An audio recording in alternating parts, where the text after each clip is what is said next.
Fox on Hulu or on Comedy Central's Kevin Hart's Heart of the City. Give it up, my good friend, Mr. Mike Jeter, ladies and gentlemen.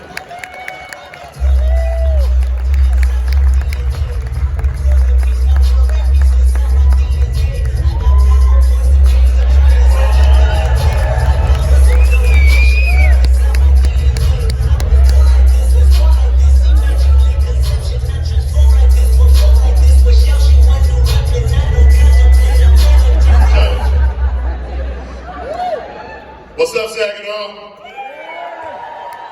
I did not say what's up, Saginaw. Make some noise!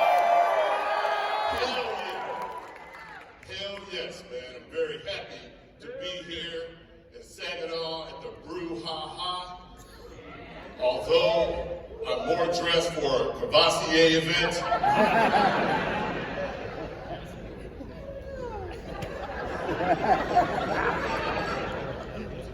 Yeah, I was out in the lobby. I saw some of y'all. It was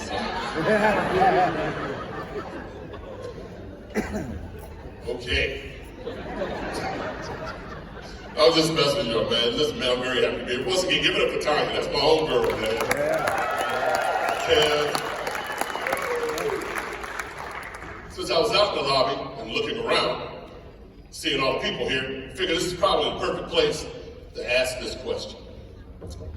White guys. Are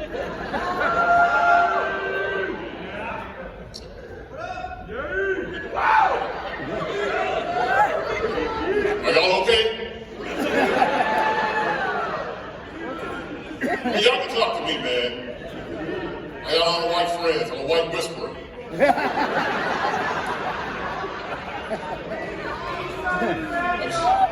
I'm just concerned about you. Concerned about you, man.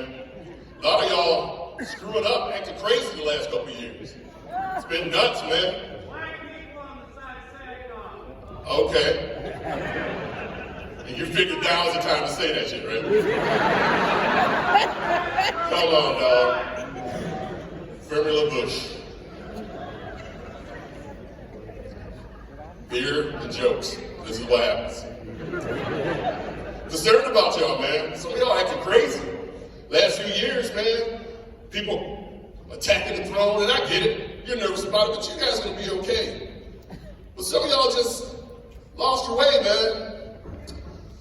You know, storming the Capitol and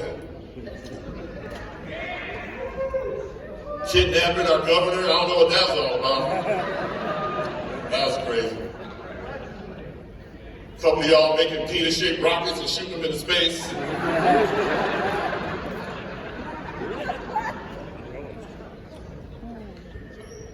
Charcuterie boards. What the hell's wrong with y'all, man? Concerned about you. Like I said, I got a lot of white friends, man, and we're always getting into fights over the whole COVID thing. It's just been constant bickering. I love these guys, man, but we're always getting into arguments and stuff. I don't know, round of applause. How many of you are vaccinated? Make some noise. But listen, I'm not trying to point out anybody that isn't vaccinated. If you're not vaccinated, that's your right, that's your choice, your body, your choice. Nobody should force you to get vaccinated. I believe that. But I also believe you should stay the hell away from me. Yup. It's gross. But I got some friends, man, that want to argue all the time. Every time we get together, I had this one friend constantly coming at my head about me getting vaccinated. I'm vaccinated. I'm what I like to call a vax black. There are only 7 of us in the whole United States. And y'all know why. Y'all know why. But this one friend keeps coming at my head about this, you know? He's constantly, I don't know what's wrong with you, cheater. I don't know why you're sitting up there putting that stuff in your body. You don't know what's in that. You don't know what's in that shot.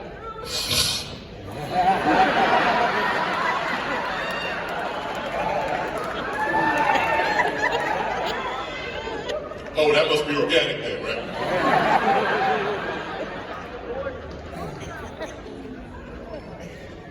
Got another friend who believes in the whole conspiracy theory that the government put microchips in these vaccines so they can track us around and stuff. And if you believe in that, man, God love you.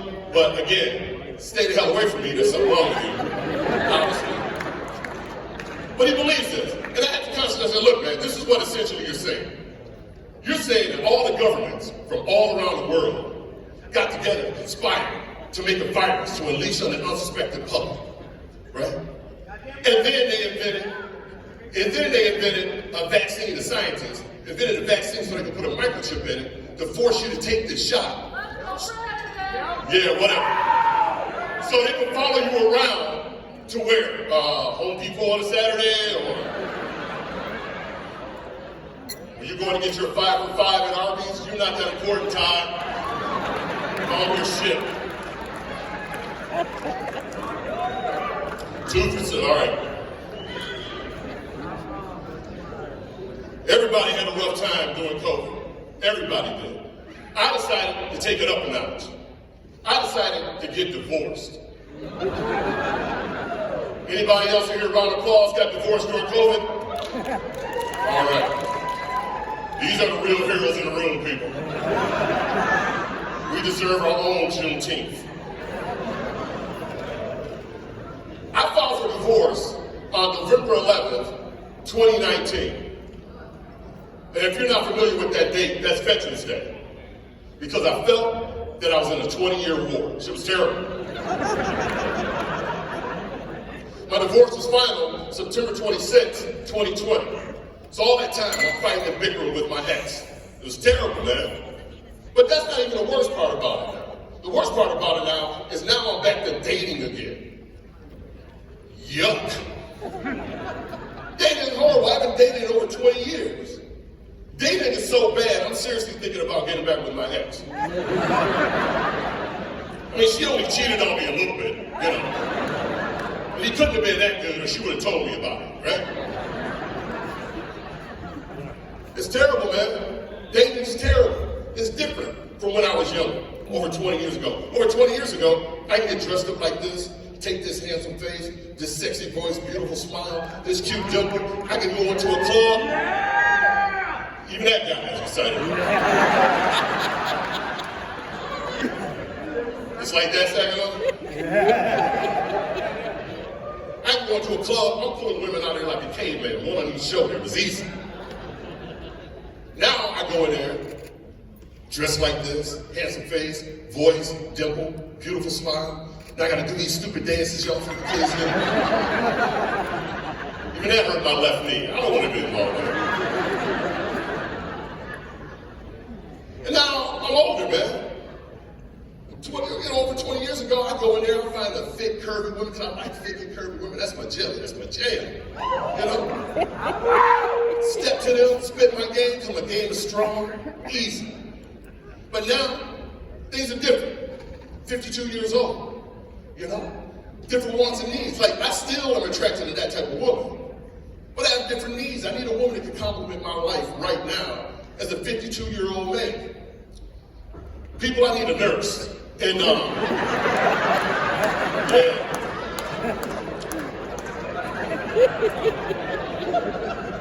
Preferably one with access to gout medicine, and now that's a thing in my life. I'm afraid, man, I'm afraid to grow up old alone. Because the older you get, it seems like you get more ailments, more terminal diseases happen as you get older and stuff. And I have a big fear of that. Big fear of getting some terminal disease. Can't get rid of it. And I do that by myself. Really what I'm afraid of is getting any disease where I have to shit into a little box and mail it in so they can tell me what it is. It's a little wild. I need a spotter. I need someone to hold my hands. So how do you poop in that box? That's all I'm saying. You gotta have strong. That's a concern.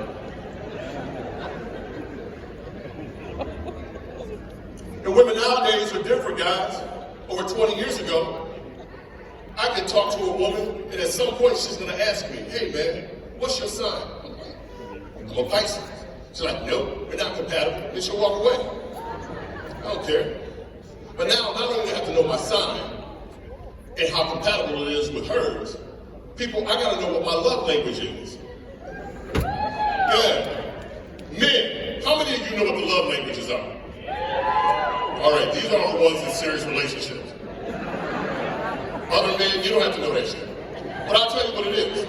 There's a book out there called The 5 Love Languages, right? And supposedly, everybody on the planet has a love language. And your job is to figure out what your partner's love language is. They're supposed to know what yours is, and you feed into that, and you're gonna have this great relationship, supposedly, right? And like I said, there's 5 of them. There's acts of kindness, there's quality time, there's Inky, Binky, and Clyde. Nobody gives a shit about this stuff. That's just stupid. It's dumb. It's stupid. Also, guys, women nowadays, these modern women, they mess with crystals. Crystals. And if you don't know what they are, they're exactly what you think they are. They're rocks. Magical rocks. And there are like 12 of them, right? And each of these rocks is supposed to touch a person's chakra. Like boost it up, like their emotional, the mental, the spiritual, and all that stuff. But I found out, guys, that some of these women like to keep these crystals in their bras. It's true. Google it. I found out the hard way, guys. Tell you how. I found out because I was dating this woman for about 6 months, and things were getting pretty hot and heavy. And I don't know if you noticed this, I have very big hands. These hands are registered with Playtex. Because I can remove a bra with nobody, I'm a virtuoso at it. I'm the yo-yo mom of removing bras. I'm good at it. So we're back at my place one night, making out. Things are getting hot and heavy. Passions are growing. And my hands are sliding up her back under her blouse. And my fingertips touch her bra clasps. And the back of her bra opened up. And the front of her bra spilled forward. Then these rocks come falling out. I yell out Yahtzee. She wanna kick me out of mine. I don't know why you're mad at me, man. I'm the one running around here with titty rocks, you know.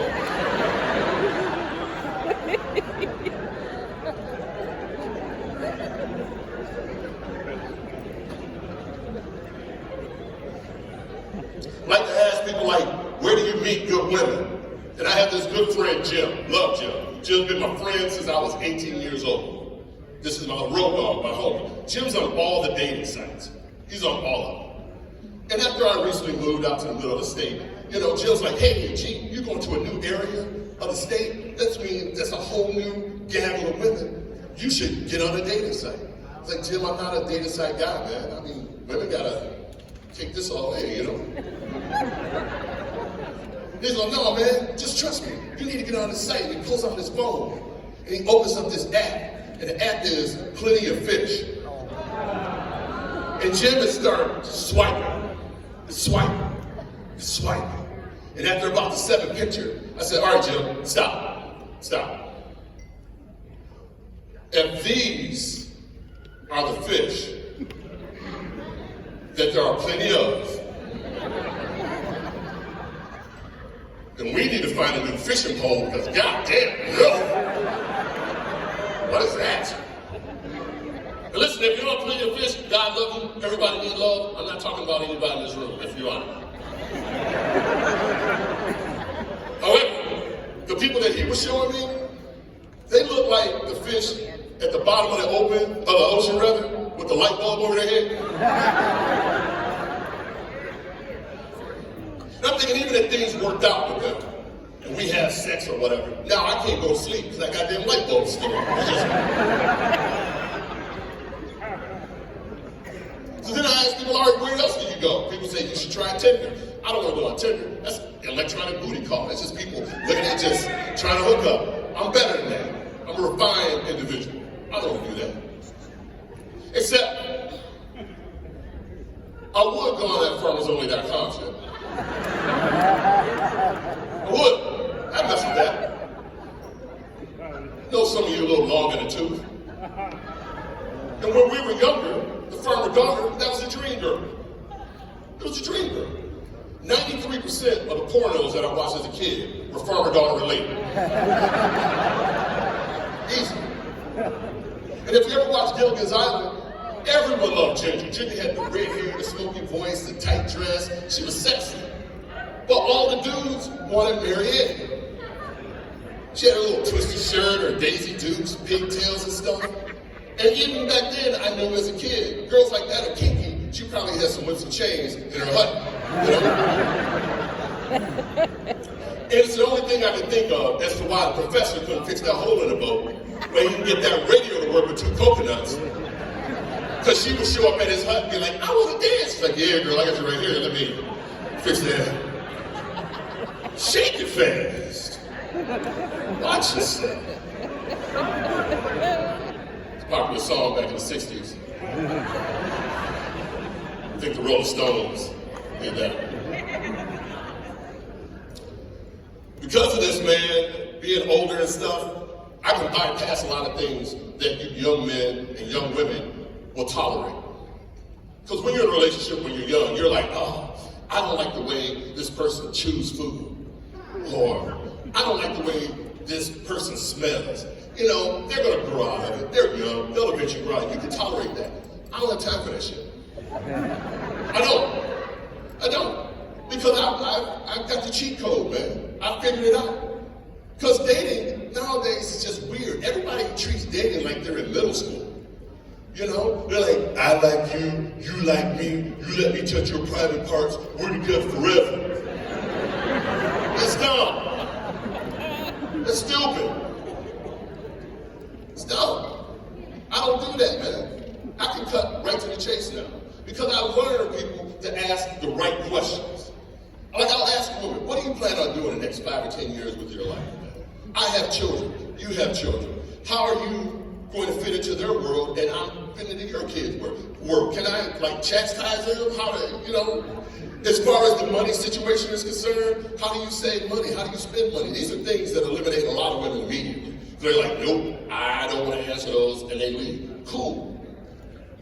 But, fellas, what I also figured out is that every woman has an eject button. Every woman does. You just got to pay attention to it. And I'll eject a woman out of my life for any goddamn reason. Don't care. Y'all might think it's minor. Y'all might think it's small. I don't. Get rid of them so I have to deal with that stuff. Like, I can't be with a woman that doesn't have a headboard on her bed.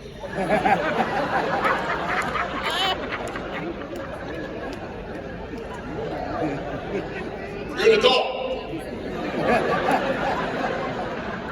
Put a headboard on your bed.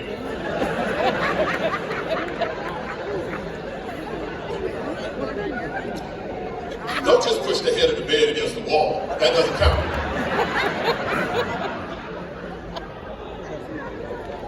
Because my fear is this. I'm dating a woman. I'm really into her. We go back to her place. I'm going to spend the night. We're going to get it in. Right? These legs thunder, lightning, a lot of power in my hindquarters. Right? She doesn't have a headboard. Her windows are open because it's a beautiful summery day and the wind is coming in lightly. I get a good thrust in. She shoots out the window. Now I'm going to prison.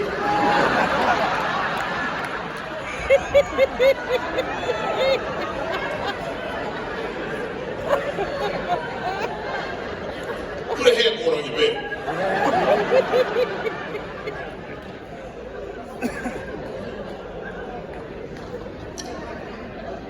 Can't be with a woman that uses for the plural of the word text. Texas. Words matter, people. Words matter.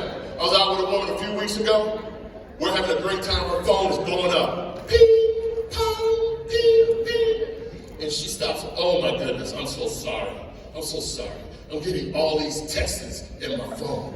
These texts, they're just crazy tonight with the texts coming to my phone.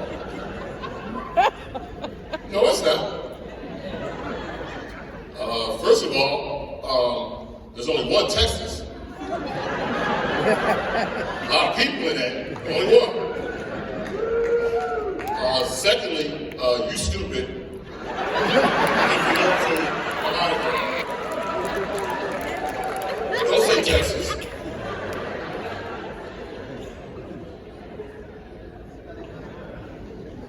I can't be with a woman whose second toe is longer than her big toe. I don't understand this.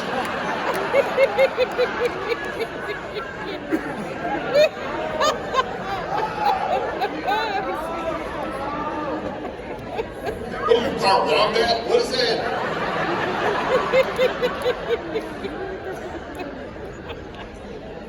I don't be sleeping in my bed and she's hanging over me like this, you know, swinging.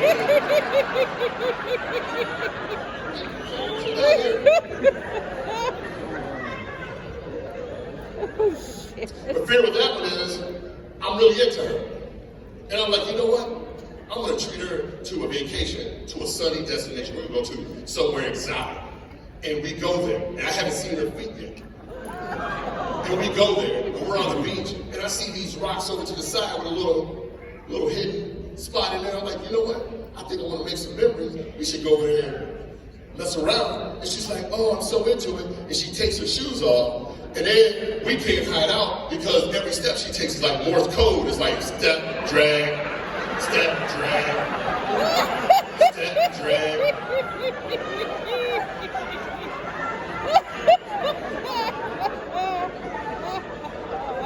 And all the little villager kids were following us like, Americans have sex, Americans. Like, no, I don't need that pressure. Tuck that toe in.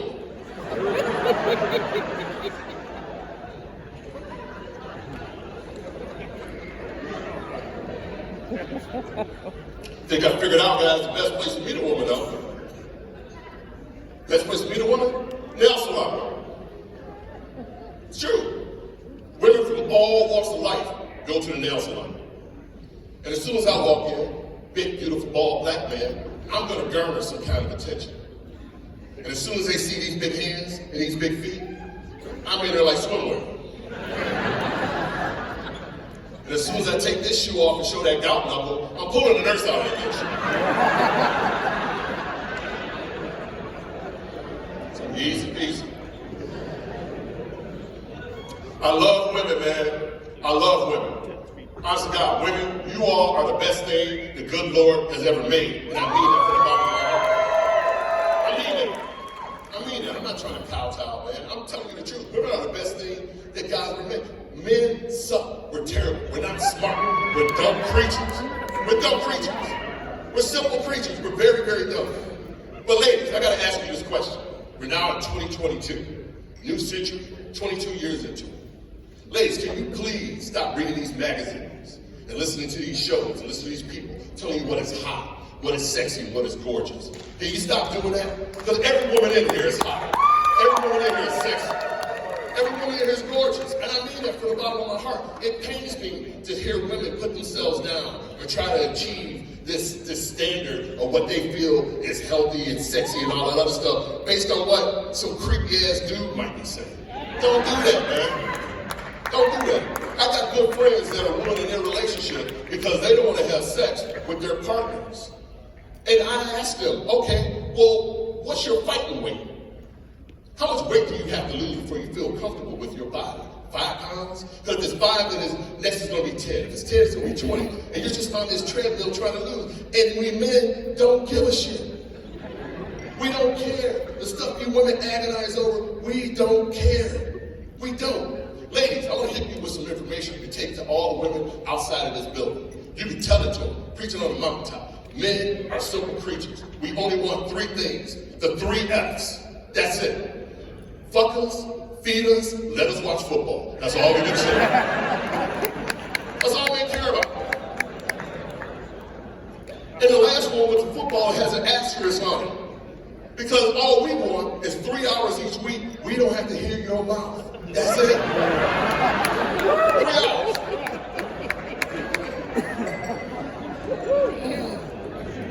We're simple, man, but you women make it hard. And you make it hard because women are terrible salespeople.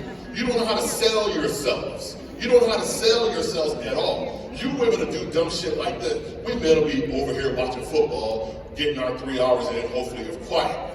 And all of a sudden, we hear this, hey baby, come here. We come running in and say, yeah baby, what's wrong? You're like, I don't like how my belly does. I don't like how my boobs sag. I don't like my butt. We're like, you know what? You're right, my bitch. And we run over. Now we're the bad guys. Ladies, cut that shit out. We don't care. We don't care. The stuff you agonize over, we don't care about. We're not even smart to figure it out. Like cellulite. What the hell is cellulite? Because every time a woman talks about cellulite, they just start pointing to different parts of their body. I'm like, is that a new name for your hip, your upper thigh, your butt? What is cellulite? Because we men are smart. When we hear cellulite, we're like, oh shit, someone wants your phone, let's go to AT&T. We get that. So ladies, stop that. I'm telling you right now, tonight, cut that shit out.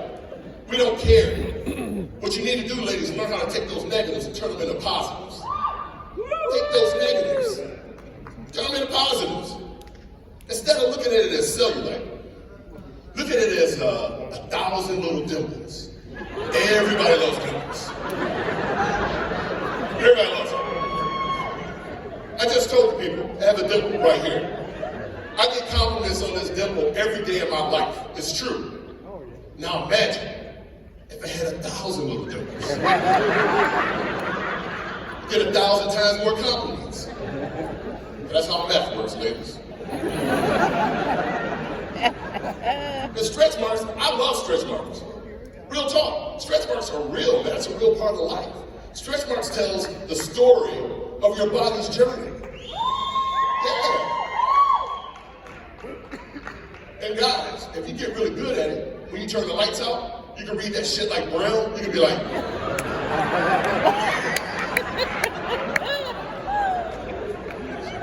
oh man, you're from Gaylord. That's how stretch marks go.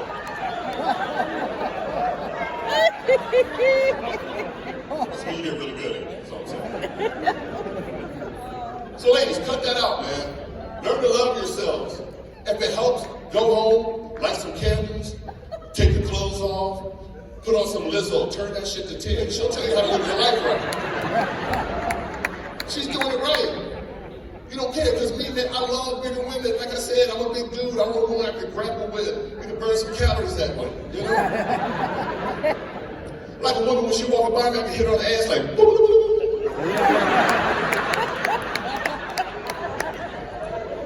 It's dinner bell, it's time to eat. I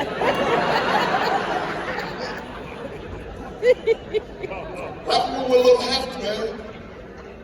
I like a woman that has what I call a little bit of belly do. And y'all probably don't know what that is. I'll tell you what it is. Belly do is when her chest don't stick out as far as her belly do. I love that shit. That's what Mike loves. I love it, because then I can press my stomach up against hers. I slide a couple of Pop-Tarts in there to warm them up. Not that toasted strudel crap, because you know, she might be diabetic and might seep into her skin like a nicotine patch, you know? Just want her boobs to rest on top of her stomach like two sad pit bull ladies, you know?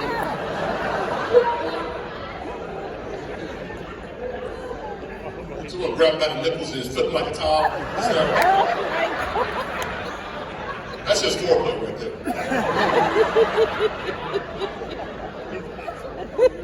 All right, one more. Paint a skull and crossbones on each other. Put a patch in my eye, pretend I'm a pirate, be like, arr. Be comfort and bougie. That's it, I'm done with that. Oh, man. Dude. I am a proud father of 4 beautiful children. Yeah, man, I have a daughter who's 36, I have a son who's 31, one who's 29, I have a little 13-year-old just to show them a stroke game, bro. And it's a hotbed of activity is what the science call it. And if you paid attention, I'm 52, my oldest kid's 36. I had her when I was 16. Yeah, I did that, because you can't contain this shit, that's all I'm saying. And it was tough, man, I was a kid. And her mother gave me the task of naming this child. So here I'm a 16-year-old kid naming another human being. This is something that she's going to take with her the rest of her life. And back when I was a kid, 16, a lot of black girls' names, they had very popular names that of places black people never went to, like London and Paris, Monroe, places like that. And I'm like, I'm gonna give my daughter a unique name too, but I'm giving her a name that no one else in the world has. So I named my daughter Charmel. Charmel. Yeah, Charmel. It's a combination of my two favorite toilet papers at the time.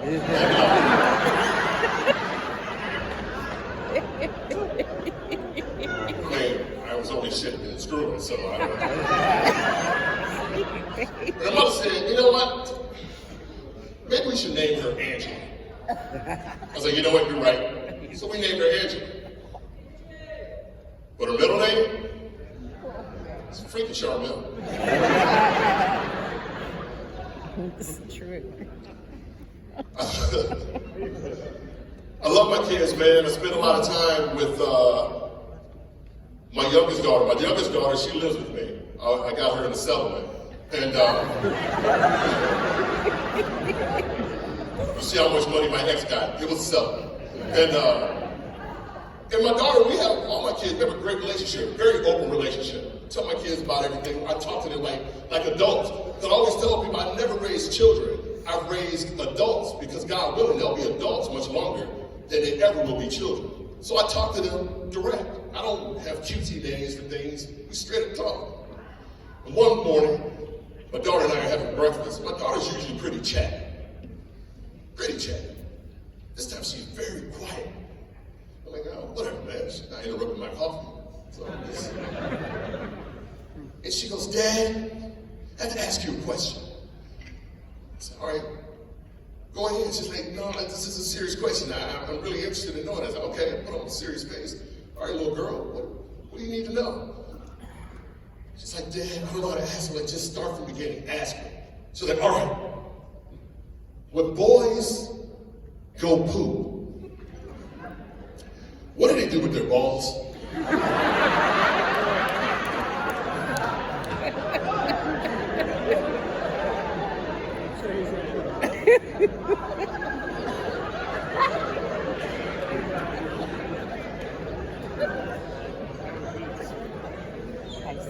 I said, well,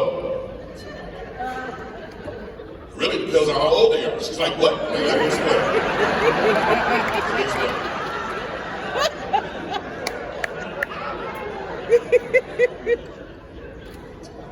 When boys are young, the balls sit up high. Imagine a coconut tree. Man, the only way you're going to get those balls is you got to go up there and bring them down. She goes, what about older boys? I'm about to explain, little girl. With older boys, those coconuts, they ain't that high anymore. They're on the ground, basically. So this is what your old man has to do. After I drop trout, I gotta reach underneath, scoop them up. And all in one fell motion, I scoop them up and I sit down and I get into a thinking man pose as I rest them in front of the stool. Right? This prevents them from rolling back into the blue water. And when I'm done, I reverse the action. I go and scoop them up, stand up, flush and do my business. And there was like 5 minutes of silence. And my daughter says, you want to go watch some Fresh Prince reruns? I'm like, goddamn, yes, let's go. You ask me all these hard-ass questions, man. She's terrible. That's a true story, actually.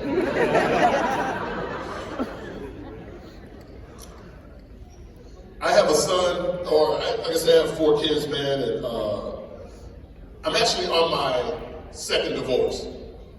I always like to end my set on something positive. 2nd divorce.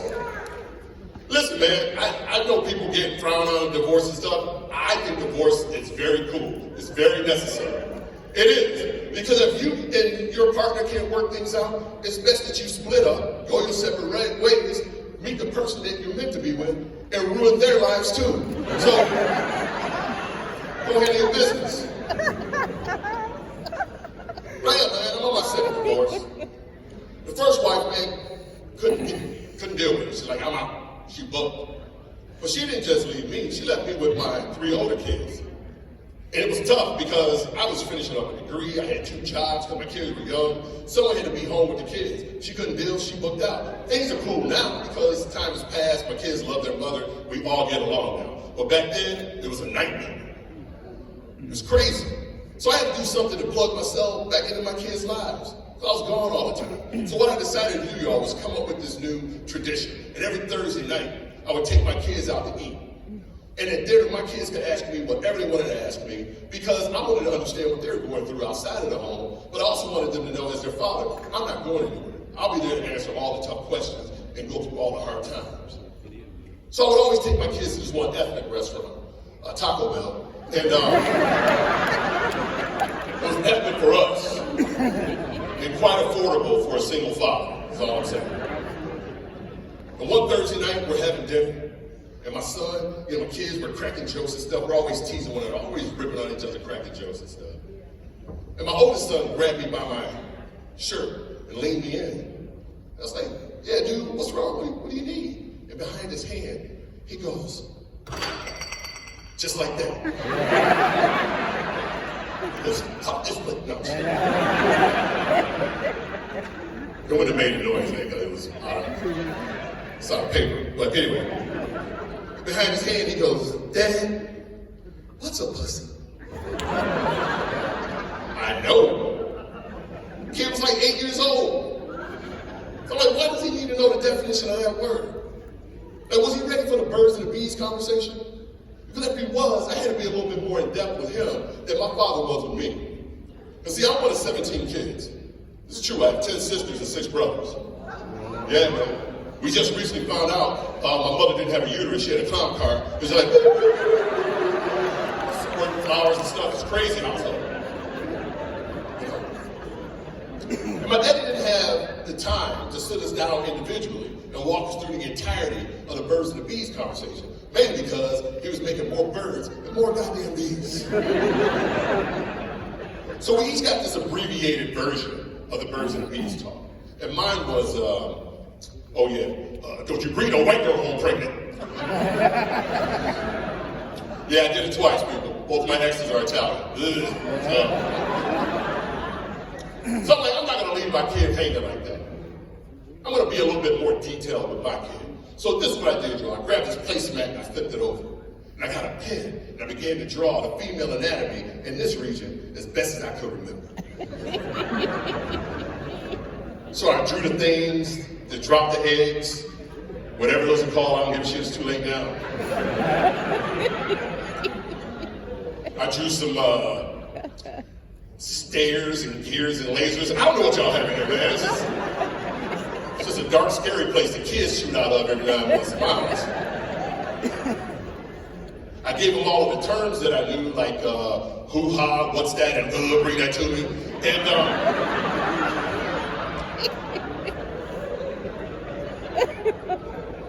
this went on for like 20 minutes. 20 minutes, I'm dropping knowledge bombs on this kid. Killing him with knowledge. And I noticed my son had this pained look on his face. So I'm like, all right, maybe I should slow things down and see if this kid is picking up what I'm putting down. So, hey, son, follow what your old man is telling you? My son goes, I think so. So, all right, look, man, let's start from the beginning. Why do you need to know the definition of that word? And he goes, well, Dad, this boy called me down on the playground earlier today. I was like, oh, shit, overshot. Went too deep.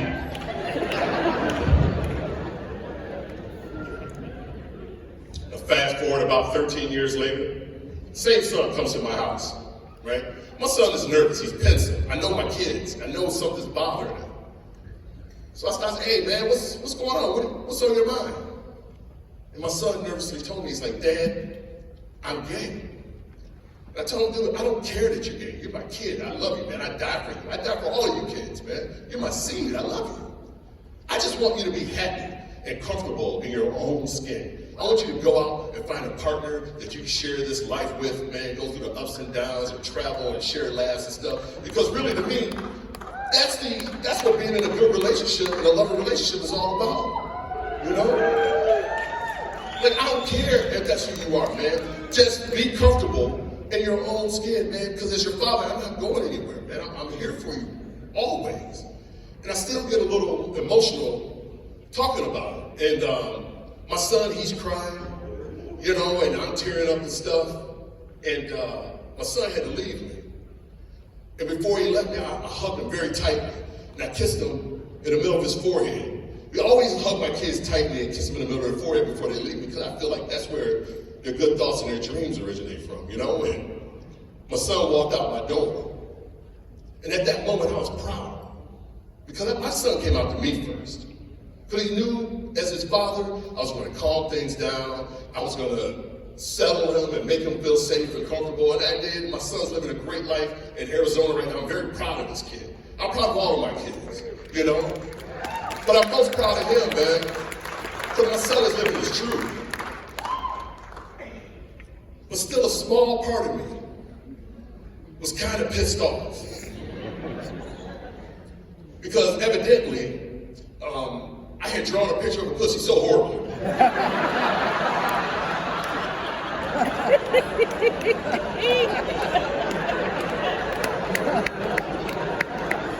You never want to see a real one. And, I was more upset because I thought I was better artist than that, y'all. You know, I thought it was more Norman Rockwell. They ended up more like MC Escher. And if you don't know who MC Escher is, Google him after the show. As soon as you see that picture with all those staircases, you're like, yeah, I can see why this son turned gay. Listen, that's my time. I want to end on this, though.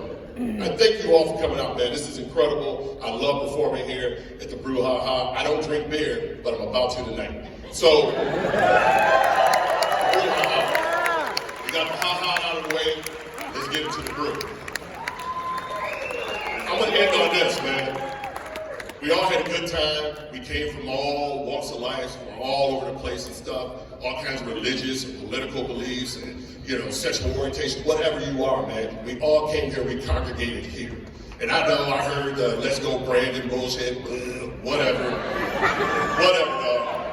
I heard all of that. But here's the thing, for every one of you, there's someone who doesn't believe that. And that's cool. That's what this country should be about. We should be showing love and respect to one another.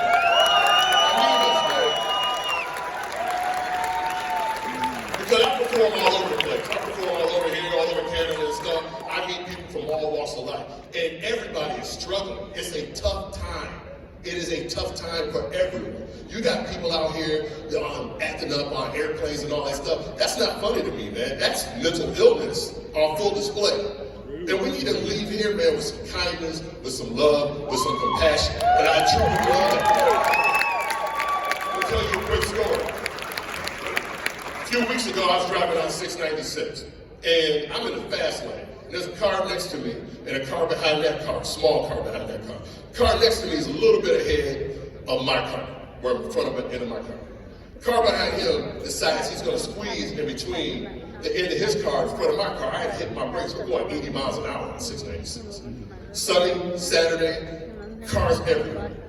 I hit my brakes. Guy goes around, gets in front of the car in front of him. I pull up next to him, I throw my hands up. Like, dude, what's up? This guy pulls a gun out on the interstate. Cars everywhere. And I wasn't mad about it, so I'm like, I'm from Pontiac. I ain't scared of a gun. But I'm like, this dude is so stressed out that he thought the answer to this was to pull a gun out. So listen, man, I'm telling you, when you go out here, man, leave that gangster, desperado bullshit at home. Go out there with some calm and some peace, man. People are losing their minds out here. Real talk, man. If somebody wants to get in, let them get in. Don't be that typical Michigan asshole.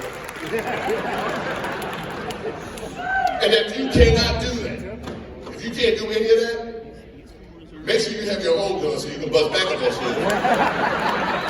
I'm just kidding. My name is Mike Jeter. Y'all be good, peace.